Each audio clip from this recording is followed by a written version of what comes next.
একটা দুঃসংবাদ আছে।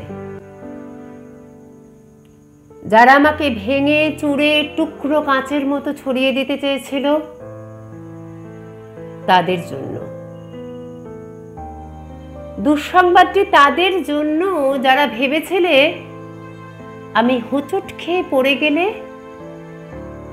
আর কখনো উঠে দাঁড়াতে পারবো না, মুখ থুবড়ে পড়ে থাকবো গা ঘিন ঘিনে কাদায়। আমাকে ছিঁড়ে কাগজের মতো কুচি কুচি করে হাওয়ায় ভাসিয়ে দিলে আমি হারিয়ে যাব দিক শূন্যপুর। যে আমাকে টেনে হিঁচড়ে নামিয়ে নিতে চেয়েছিল অতলান্তিক বিষাদ সমুদ্রে,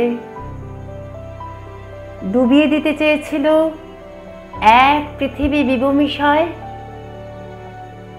যে আমাকে অযত রাতের কান্না লিখে দিয়ে বুকের ভেতর খুঁড়ে দিতে চেয়েছিল শ্যাওলা জমা স্যাঁতস্যাঁতে এক মজা পুকুর, যে আমাকে দুঃখ দিয়ে পুড়িয়ে শেষে উড়িয়ে দিতে চেয়েছিলে ছাইয়ের মতন, তাদের জন্য দুঃসংবাদ। আমি এখন পাখির মতন, আমায় ছিঁড়ে কুচি কুচি হাওয়ায় ভাসিয়ে দিলে এখন আমি ডানা মেলে আকাশ জুড়ে উড়তে জানি। কাটা যায় না, ভাঙা যায় না, আমি এখন জলের মতন। ভেসে যেতে যেতেও হঠাৎ জলোচ্ছ্বাসে ভাসিয়ে দিতে আমিও জানি ছড়িয়ে থাকা টুকরো কাঁচের শরীর থেকে দুফলা এক ছুরি হতে।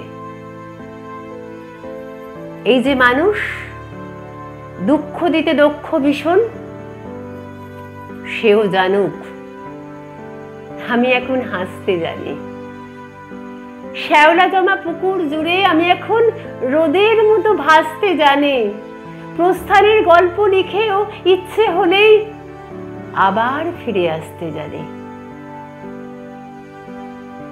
আমি এখন পুড়ে যাওয়া ছাইয়ের ভিতর জেগে ওঠা ফিনিক্স পাখি। আমি এখন